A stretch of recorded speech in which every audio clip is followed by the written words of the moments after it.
ले, एक टावर है हाइट का, आ जाओ 20 मोड पे आ जाते हैं। रेडी? ठीक है, 3 मिनट के अंदर सवाल छोड़ रहा हूं। ठीक है सर जी, यहां से एक पत्थर फेंक के मारा इधर 20 स्पीड के साथ, पहला पत्थर। एक दूसरा पत्थर फेंक के मारा है मेरा भाई 20 स्पीड के साथ, ऐसे। इनके बीच का एंगल है थीटा। ये दूसरा पत्थर है, ठीक है सर। और एक तीसरा पत्थर फेंक के मारा है ऐसे 20 स्पीड के साथ, ये भी एंगल थीटा है। 3 पत्थर फेंक के मारे हैं। लैंग्वेज सुन।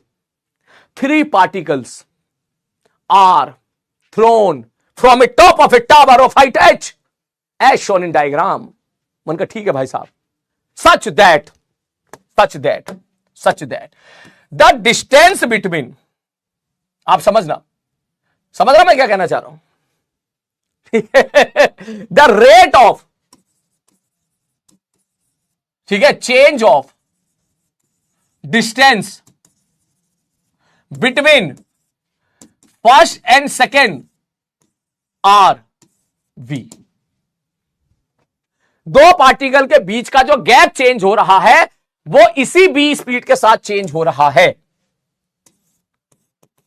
फाइंड, पहला सवाल थीटा, बस इतने बता दे पहले तो सोच,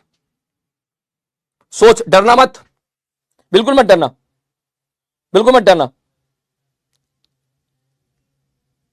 बिल्कुल मत डरना, बिल्कुल मत डरना सारे बच्चे।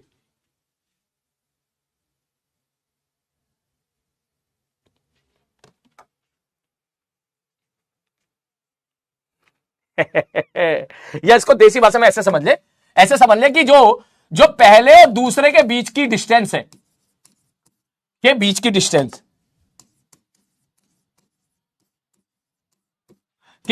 डिस्टेंस, कांस्टेंट रेट से चेंज हो रही है। कांस्टेंट रेट v से चेंज हो रही है।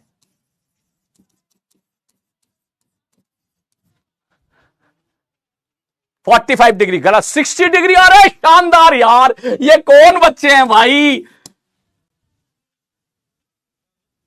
बहुत ही बढ़िया। कुछ बच्चों का आंसर है 45 डिग्री, शाबाश। कुछ बच्चों का आंसर है 120 डिग्री,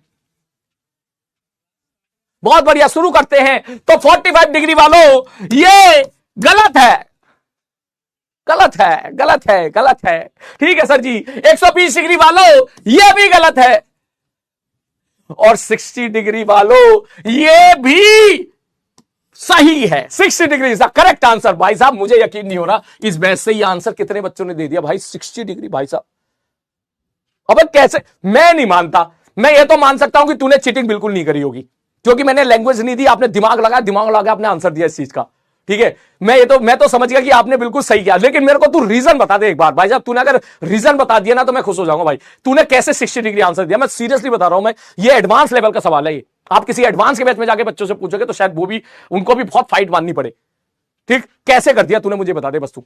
सारे बच्चे सीरियसली बहुत शानदार जवाब दिया तूने।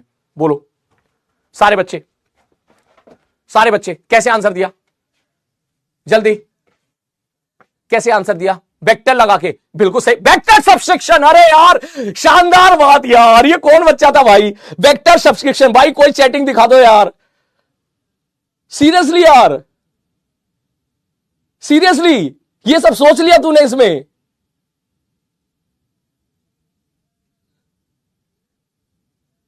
अरे यार भाई, बड़े बड़े लोगों से नहीं होता सवाल ये। मैंने बोलना नहीं चाहिए, बड़े बड़े टीचरों को भी फंसते हुए देखा है, बड़े बड़े नहीं, काफी टीचरों को भी इस पे डिस्कशन करते हुए देखा मैंने। और तू ये क्रैक कर ले रहा है, और बच्चों को भी फंसते हुए तो बहुत देखा है। बच्चों को तो समझाने पसीने निकल जाते हैं। यस यू आर करेक्ट, इसका आंसर छुपा हुआ है वेक्टर सब्सट्रैक्शन में। शाबाश बेटा, बहुत बढ़िया। मैं इसका सोल्यूशन बताऊं अभी, या जो बच्चे नहीं कर पाए वो घर पे सोच के आएंगे। बोलो। मैं सीरियसली यार, तूने आज मेरे को इमोशनल कर दिया यार। ठीक है, जो नए बच्चे आए हैं ना बेटा, जो नए बच्चे इस क्लास में आए हैं बेटा, देखो तुम इस बैच में ऐसे बच्चे भी हैं तुम कहां जो है पता नहीं अपना टाइम वेस्ट करते रहते हो बैकलॉग में, ठीक है, या हम बैकलॉग से परेशान है, इससे परेशान हो। तू देख कंपटीशन देख कहां जा रहा है। ये बच्चे हैं, इनके सामने तुम नीट का पेपर दो, धेड़ के रख देंगे ये 40 मिनट के अंदर। बेटा कंपटीशन बहुत बढ़ गया है, मैं बता रहा हूं, सीधी बात बता रहा हूं मैं, ठीक है। केवल आसान आसान सवाल लगाने से, ठीक है, ये पीछे रह जाओगे बहुत। अब आप, वक्त बदल गया है। कोटा में आके देखो, हर टीचर कोशिश कर रहा है अच्छे से अच्छा लेवल बच्चों के साथ शेयर करने की। सोच के आएगा, सोच के आएगा, चल सोच के आना बेटा, सोच के आना, ठीक है। आई एम रियली हैप्पी, मैं लिख देता हूं ताकि मैं कभी ये पीपीटी देखूं, कभी अगर मैंने पीपीटी देखी 3-4 महीने के बाद तो मैं सीरियसली खुश हूं। I am really happy many, not many, so many student answer this correctly. I am really very happy. ये स्टार बैच का सवाल है और ये एडवांस के स्टार बैच का सवाल है। मैं तुझे एक बात बताता हूं, जो एडवांस के स्टार बैच का जो क्वेश्चंस होते हैं, ठीक है, ये क्वेश्चन बेसिकली वहां से है, उस लेवल का सवाल है।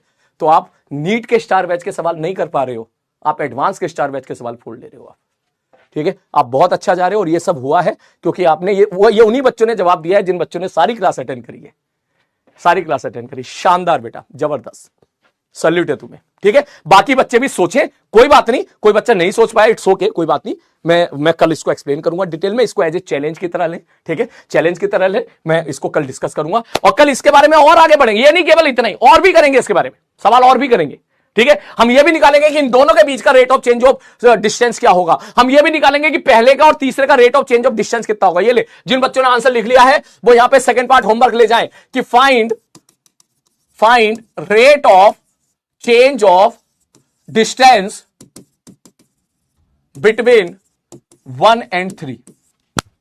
ये और एक लेवल अप हो गया, ये और एक लेवल अप हो गया। मैं बताया तुम खींच के ले जाओ।